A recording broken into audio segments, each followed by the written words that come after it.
Bonjour le monde. Bonjour Thomas. Bonjour Catherine. Bonjour Monique. Bonjour Catherine.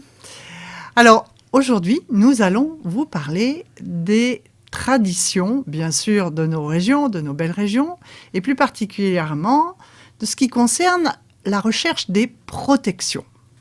Depuis la nuit des temps, depuis les origines, l'humanité cherche à se protéger de ce qui pourrait lui arriver. Et pour ça, eh bien, il invoque évidemment les éléments de la nature.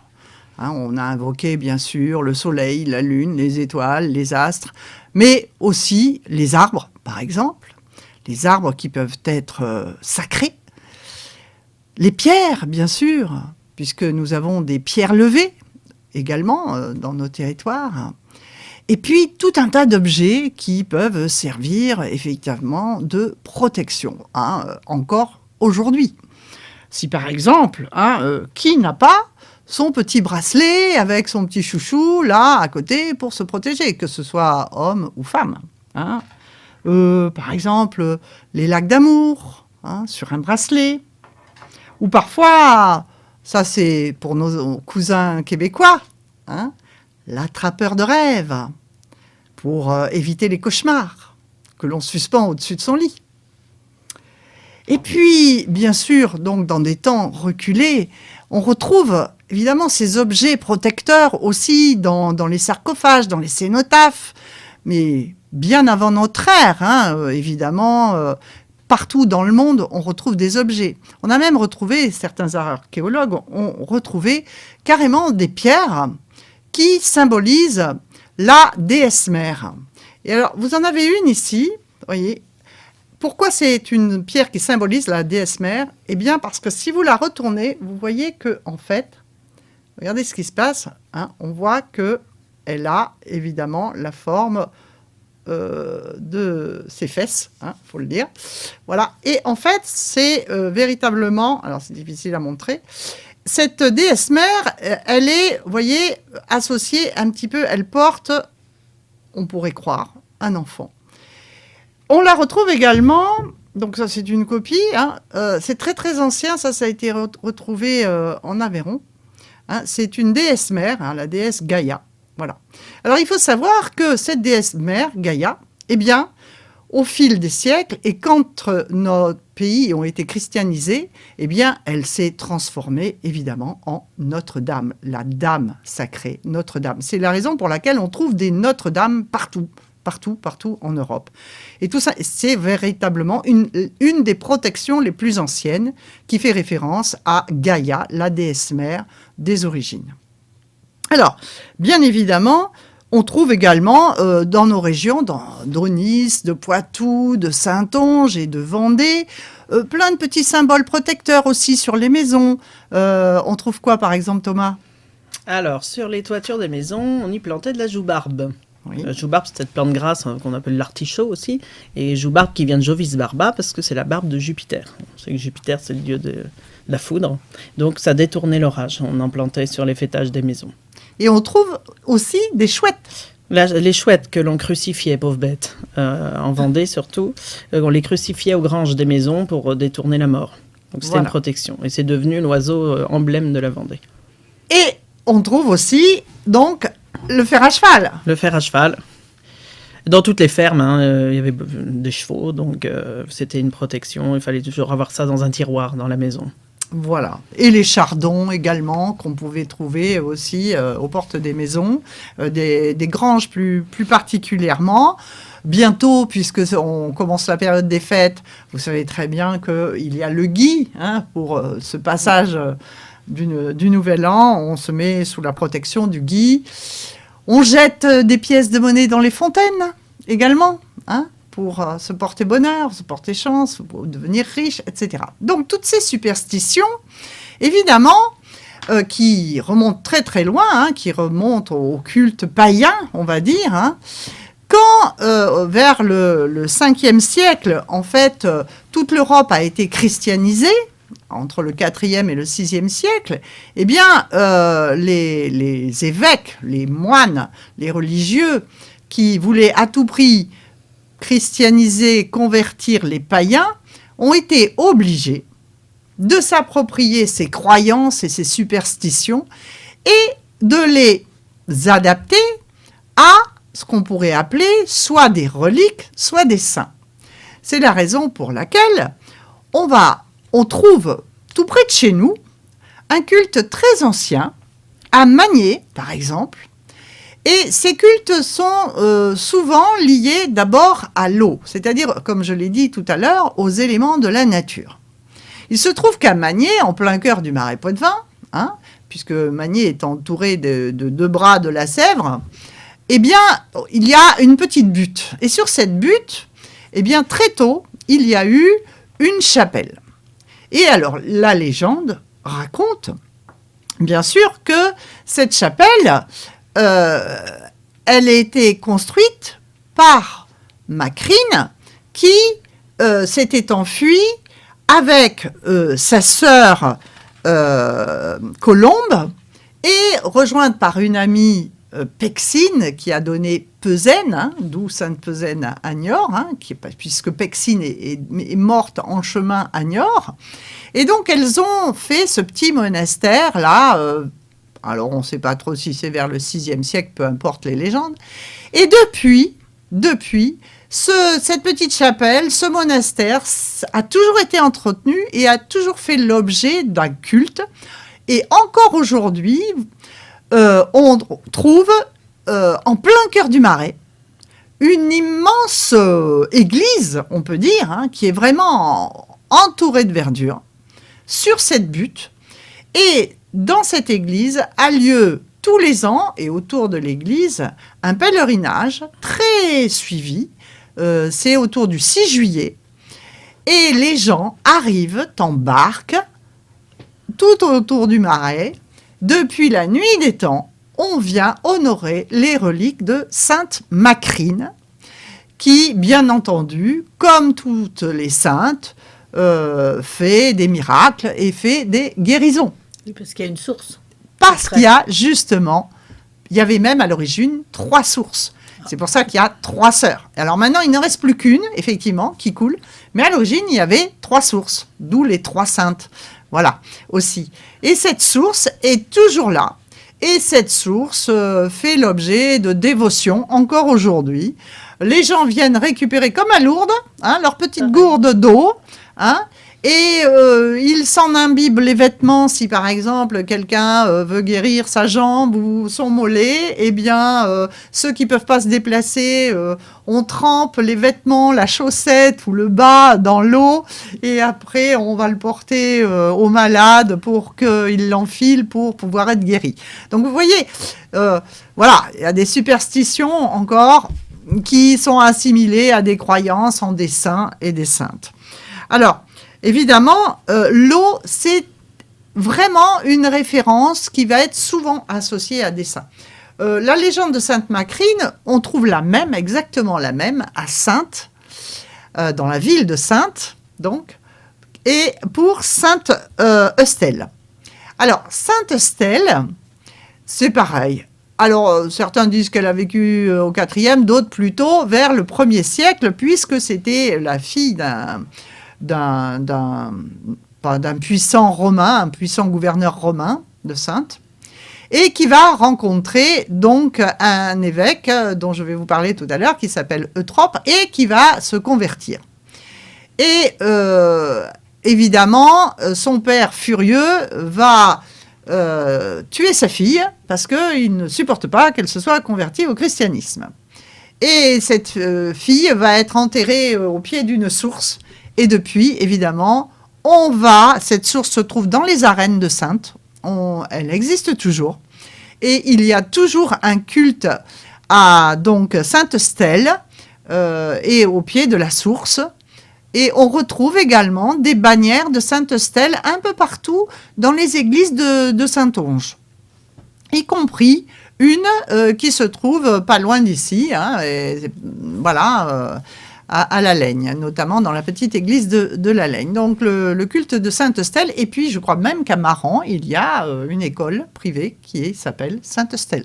Donc vous voyez que le culte de Sainte-Eustelle est quand même assez vivace. Et ce culte de Sainte-Eustelle, toujours lié à l'eau, toujours lié au miracle que pouvait faire l'eau, évidemment, ce sont des saints guérisseurs.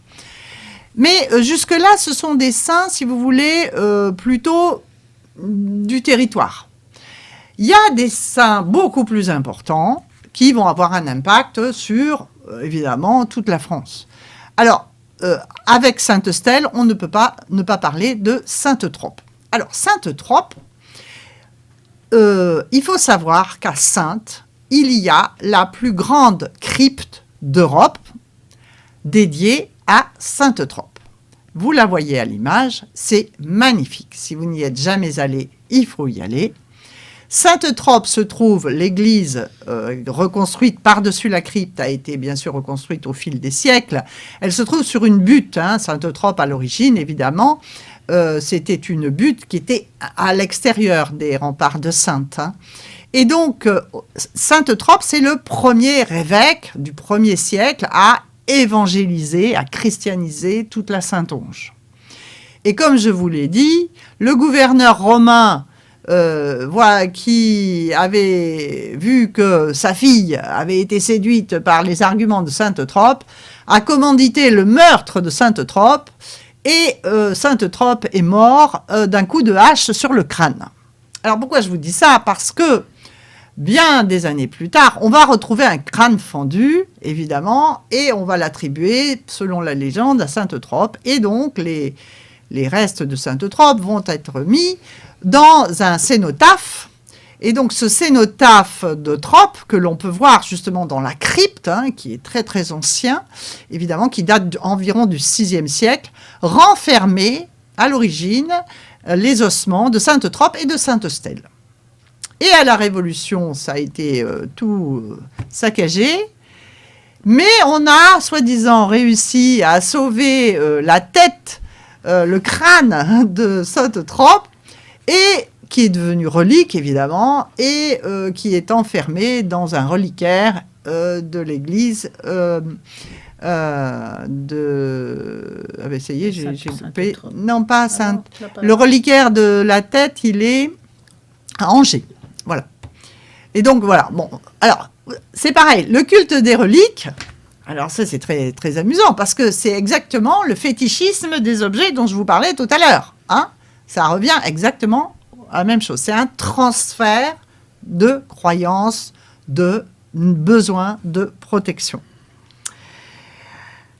Et autre saint très important en Poitou. Alors, en Poitou, il y a une triade, ce qu'on appelle une triade. Alors, une triade des saints protecteurs. C'est d'abord Saint-Hilaire, puis Saint-Martin, puis Sainte-Radegonde. Alors, je vais d'abord commencer par Saint-Hilaire. Saint-Hilaire, comme vous le savez, des Saint-Hilaire, il y en a partout. D'ailleurs, Monique, tu connais bien, toi. Eh oui, j'habite à Saint-Hilaire-la-Palue. Ben voilà, tu habites à Saint-Hilaire-la-Palue. Et souvent... Et normalement, tous les ans, il y a un rassemblement des Saint-Hilaire de France depuis 2006. Voilà, des Saint-Hilaire de France.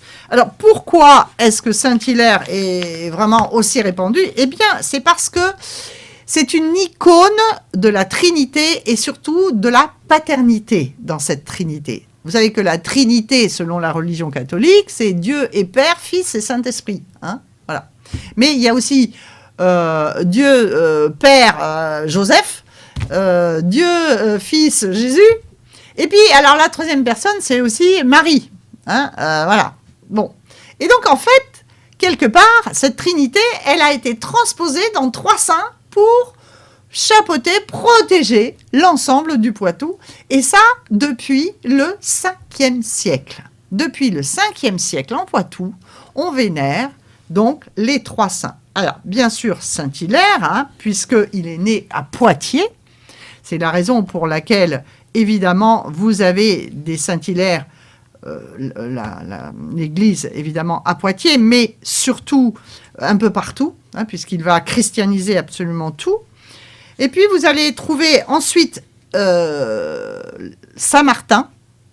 Alors, Saint-Martin, plus connu, évidemment, pour avoir partagé son manteau, hein, puisqu'il était romain, et qui va se convertir au christianisme, et il va partager son manteau avec un pauvre. Et donc, le christianisme, on a fait évidemment un saint, puisque de païen, il est devenu chrétien, hein, évidemment. Voilà. Alors, les Saint-Martin, il y en a beaucoup également dans notre région. Il faut savoir que, par exemple, la Saint-Martin, dans l'île de Ré, le chef-lieu de l'île de Ré, hein, c'est Saint-Martin.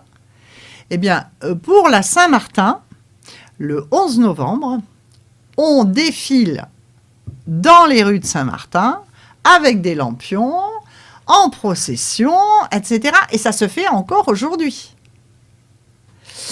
Voilà.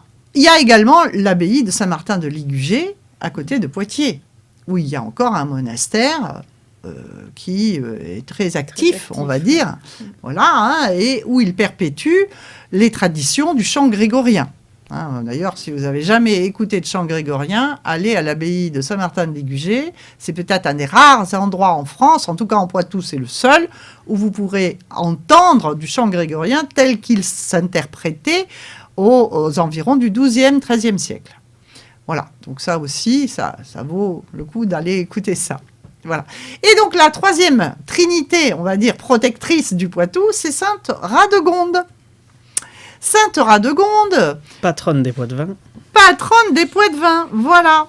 Parce que c'est une reine, Sainte Radegonde. C'est d'abord une reine. Hein.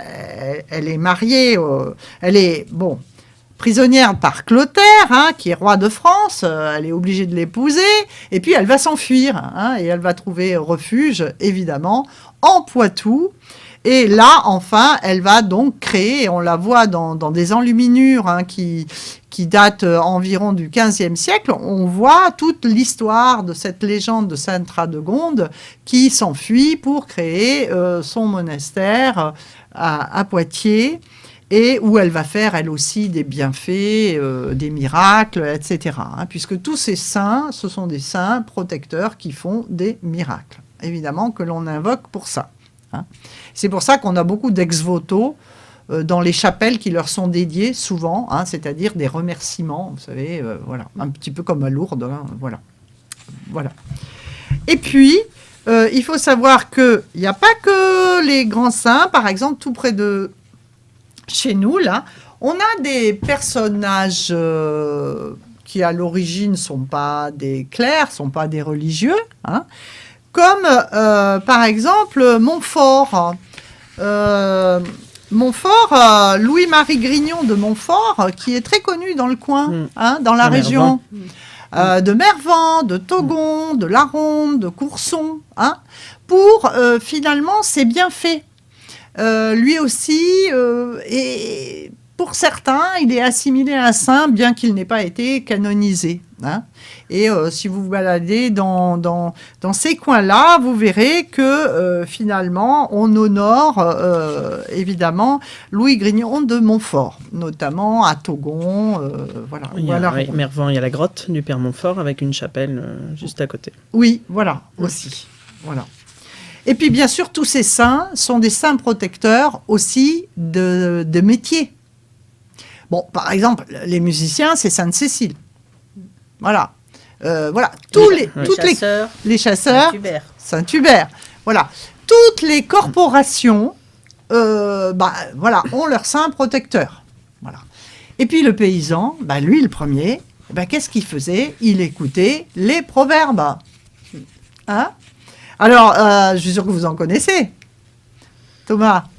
Alors, s'il pleut à la Saint-Médard, on pleut 40 jours plus tard, à moins que Saint-Barnabé lui coupe l'herbe sous le pied. Bon. À la Sainte-Catherine, tout bois prend racine. Ah voilà, hein. C'est pour ça qu'elle a bien appris. À la Saint-Paul, l'hiver recule ou se recolle. Gelé à la Saint-Didier, ou Dider, on dit, emporte raisin dans sa ventaire. Si de l'hiver le chemin est barré, vous l'aurez à la Saint-André. Voilà. Alors, des proverbes, il y en a plein qui concernent évidemment les saints protecteurs. Voilà. Alors, tout ça, c'était pour vous dire que dans nos régions de Poitou, on ne s'embarrasse pas trop de savoir l'origine de nos croyances dans les saints, mais sachez que quand même, on croit encore à certaines pierres levées, on se protège sous certains arbres. Voilà. C'est-à-dire qu'on a très bien assimilé cette fusion des croyances, qu'elles soient d'origine païenne ou chrétienne. Voilà. Eh bien, j'espère que tout cela vous a intéressé et on vous dit à bientôt. À Tchefait. À Bétou.